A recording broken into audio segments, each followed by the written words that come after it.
Good afternoon, everyone. My name is Joey Rita, ASC Master Tech here with L1 and L2, as well as a General Motors Master Tech. Here we're going to be talking about the 2016 Colorado. This truck was brought into us. It would crank, but it wouldn't start.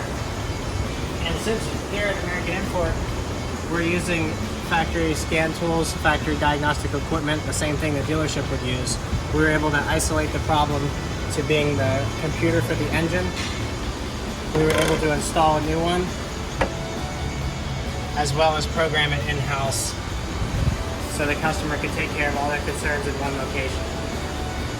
It's not common in the aftermarket for people to be using factory scan tools and be able to do major, minor, and heavy electrical repairs on certain types of vehicles.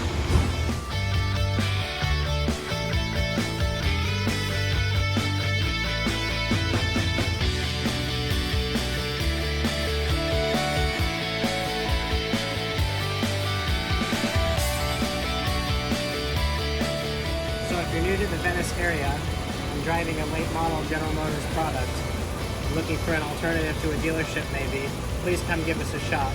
You need to look no further.